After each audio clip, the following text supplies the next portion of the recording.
Hi, Jeremy Cordeaux in the Court of Public Opinion. I'm just on air here to let you know that we'll be live streaming the Court of Public Opinion every Friday between 9 o'clock and 12 on jeremycordeaux.com. Please join us. We'd love to have you. And it's time for a bit more of a serious chat because mental health is a challenge for a lot of young Aussies. And here in SA, we take it very seriously, especially right here on Fresh 92.7. This morning, we're so excited to be joined by the Minister for Human Services, Natalie Cook, who is here to tell us about the amazing new grant for young people's mental health and well-being. Good morning, Nat. How are you? Good morning. I'm doing pretty well. It's like the last sitting day, I hope, of Parliament this year, if we get all our work done. So that's a pretty exciting day for us. Yes. Now, we are very excited to have you on, and obviously this topic hits close to home for many, but can you tell us, for those who don't know, a little bit about the SA Youth Action Plan? Yeah, so this plan is created every few years, and it's done with lots of consultation and forums that are held around South Australia to seek feedback from the community. And this year we had 900 submissions to the youth plan, which is quite substantial. But the really great thing is 700 of those were from young people. So it's not just a bunch of old fogies telling young people what they should be thinking about. This is actually the thoughts of young people. And no surprise, young people just get it right. They say mental health and well-being is absolutely the most important thing to be invested in, and other things will fall together if we get this right. So they've told us they want local solutions. They want to speak to people in their own community to get support. They don't want blow-ins. They just want people who know the community to be there to invest in programs. So we're providing some grants to help to do that. That's incredible. I mean, the state government's committed $180,000 to this once-off grant round. You know, how far do you expect this money to go? Look, you know, if I know anything at all with my background working in the community sector and in health, good people will make money go a long, long way. So this is a real beauty of these grant rounds, is that not-for-profit community organisations will invest so much in-kind effort and economy into these grants. The investment that we put in is just minuscule compared to the outlay of the not-for-profit. So I think these grant rounds will be great.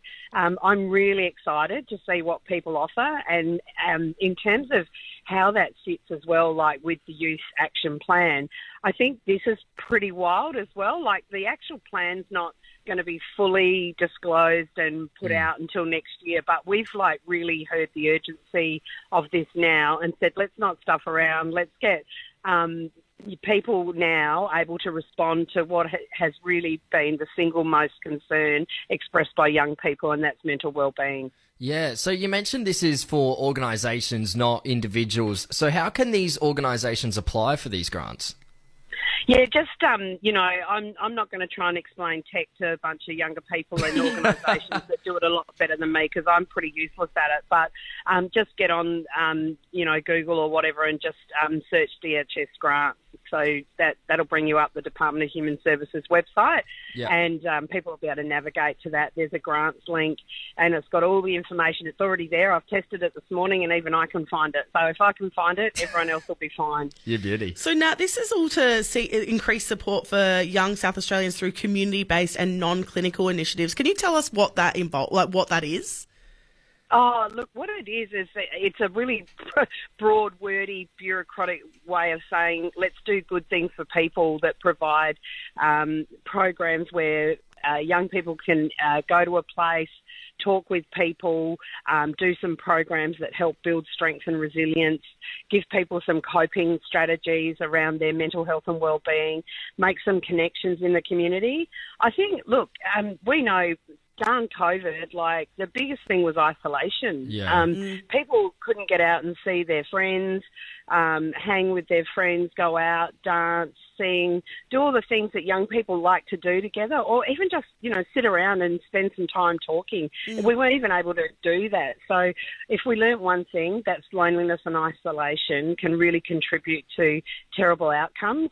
And this is the situation, not just during COVID, but every day for people who have challenged mental health situations. So if we can start providing more solutions that are locally based, where young people have designed them or co-designed them with organisations, I think we're well on the way to trying to combat some of the fallout of loneliness and isolation, which is really crushing for people. Yeah. So, Nat, is there a cut-off time for these organisations to apply? Yeah, so as with all grants, there is an arbitrary computer says no date, and for these ones, this is February. I think it's around the 4th or thereabouts of February. So it's the first week of February, but there's quite some time. Actually, it's the 5th, correction.